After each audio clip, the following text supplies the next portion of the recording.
Okay, carrying on with our discussion of Access, I'm going to download, I'm in Blackboard, I'm going to download a couple of files in the Access class files folder. This is in Readings, Trainings, and Tests. Just show you how I got here, Readings, Trainings, and Tests, Microsoft Access, Access class files. And there's these two files that I want to download. I've already got them downloaded. They're right here. One is a Excel spreadsheet that has only 4 entries. Slide this over a little bit. So, and we've got account manager number and then addresses and then the salary information. The other spreadsheet that we have is a database, an Access database. I'm going to enable the content, and I've got 2 tables in here. One is an account table. And what this list is just various accounts. There's 40 of them, and they're in different places. They're different accounts. We have an account manager. We have an account number. This is the account name, their address, some information about how much money they owe us, and an account manager number. Now, this is an interesting field. This account manager number, because you see that we have an account manager number, and these account manager numbers match this in the spreadsheet. These account manager numbers here in the spreadsheet, except there's one missing, which we'll get to later. 26 is missing. You see there's an account manager 26, and he's missing, or he or she is missing. And we'll deal with that in a minute. But what I want to do is I want to bring this this spreadsheet into Access as a table. So I want it to be another object over here, because I've already got there's this eval table, which I'll get to in another video. But I want to create a brand new table called Account Manager Table that has this information in it. So I'm going to end up, when I get done, I'm going to have 3 tables. So bringing an Excel spreadsheet into Access as a table is really easy. You just got to follow a few steps. The important thing is to know where the table is, the spreadsheet is saved. Mine is on my desktop, so that's going to make this pretty easy. So I just close this down and make any changes. So I'll show you how to bring this spreadsheet into this Access database as a brand new table. So just to make sense, this is outside of the database. I want to bring it in, so I'm going to go to External Data. That's going to open up this. Now your ribbon might look a little different than mine. This is kind of compressed over here. The import is kind of compressed. I don't know why, but I want to import a new source from a file, Excel, because that's what I want to bring in. So I want to bring in a new data source from a file, Excel. So we'll click on that, and now I just go find it. So I browse. I'm going to go to my desktop, and here's the account manager table. Open. Here it is here. I'm going to click on OK. And then it's going to ask me a few questions. This first window that pops up, remember Excel can have multiple sheets in a workbook. So if your Excel spreadsheet has multiple sheets, you can say which sheet you want to bring in as a table. Now this one only had one, the account manager, so we're good there. So I'm going to click on Next. I get this warning because it doesn't like some of my names, but that's okay. I'm going to click on OK. Now this window here is really important. It says first row contains column headings. And so like if you look at my spreadsheet, read only, you see that my first row here contains the column headings for the information that's below. Last name, first name, street, city, state. So what I want to do is I want to use these column headings and I want to turn those into field names. So that's kind of what's going on here. If you have something like this, you need to make sure that this button is checked. If it's not checked, like I'm going to uncheck it again, so we'll make it ding in a second. But if it's not checked, you'll see that account manager number and last name and first name, they're all treated like data, just like the stuff that's underneath it. But if this is checked, it kind of tells me, see how these things are different. There's no 1, 2, 3. This doesn't have a number. So this tells me that it's going to convert these into column headings, which is exactly what I want. So I'm going to hit Next.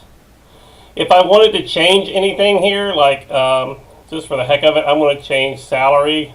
Let's see, field name, data type. Let's see if I can change that into currency. So I can change that into currency and I can hit next if I need to change anything. Now this one, remember, Access really wants every table to have a primary key. If you have something you can use as a primary key, then use it. If you don't, let Access give it a primary key, and that's that auto number that I discussed in the last video. Well, we do have a primary key, and it's the account manager number. These numbers are unique to each account manager, and they will not be repeated. So I'm going to choose my own and let the account manager number be my primary key. I'm going to hit next, and I'm just going to call this the account manager table. And it's going to ask me if I want to save my steps. If I was going to import a whole lot of tables the same way, I could save my steps, but I'm not, so I'm just going to hit close. And you'll see that I've got a brand new table, the account manager table here. If I click on it and open it up, there's this information is the same information as over here. So that's the way we import a table into an Access data, or import a spreadsheet into an Access database as a table.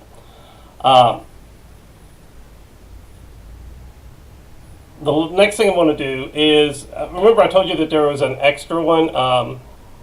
Let's close this down. If I look at my accounts, 26, there's an account manager 26, and whoever this account manager 26, he's not in my account manager table. I don't have him here yet. He's going to be you. He's going to be me.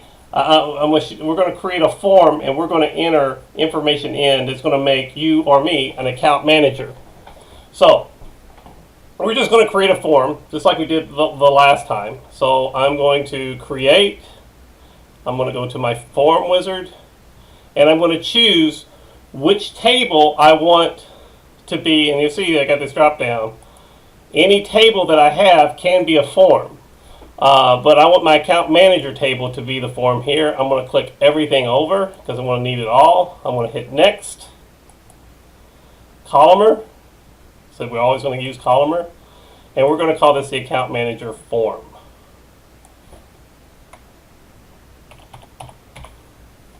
And hit finish. And now we're going to end up with a brand new object over here called the account manager form. Now, what I want to do is I want to enter a new account manager, and I'm going to use my name, or you can use your name. But I need to get to a blank. Remember, we always get to if we're going to use a form to enter data, we need to get to a blank one because we don't want to overwrite. So we go to a blank form, and I'm just going to enter. Now, the account manager I'm going to use is that 26 that we didn't have anywhere else, and I'm going to enter the rest of my information.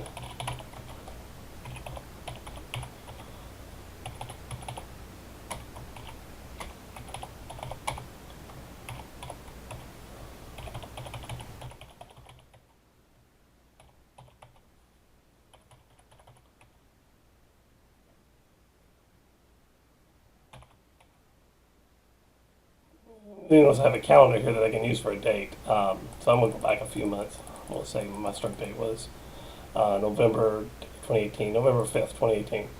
And my salary is like $45,000. I don't know what this extra field was. I guess I must have had something in that spreadsheet that created an extra field. I'm sorry about that. It shouldn't be there, but I can get rid of that later. I guess I could have got rid of it when I created the form. But anyway. So here's all my information that I put in here, and I always like to say this again. I always like to go back, and if I get off of the record, it allows me to just kind of make sure that that's there. If I go to my account manager table, it's not there. But again, if I hit F5 to refresh the table, now I have my information in there as a new record. Okay, I'm going to stop this video now, because when we come back, we're going to get into queries, and that's a whole new... Oh, wait a minute. I think before I get out of this thing, I'll show you one more thing just to make this video a little bit longer and kind of equate with the other one. All right. I discussed this in class, if you're in my in-class class. But like sometimes when you're on a database, or when you're on a website and you're entering in information, especially like if you get down to, if you're like entering an address, and it gets the state. it will give you a drop down that you can select your state from. So what I'm going to do is I'm going to create a new field in this table. In fact, I'm going to get rid of this. Let's see if they want me to delete field, because I don't need this. I'm going to create a new field, which is going to let me create evaluations. And you notice I have an evaluation table here: excellent, good, fair, needs improvement, and poor. So I'm going to create a drop down, and so that in my account manager table, I'm going to have this field here where I can select whether the account manager was good, excellent, needs improvement, or poor. So the way we do this is actually not that complicated.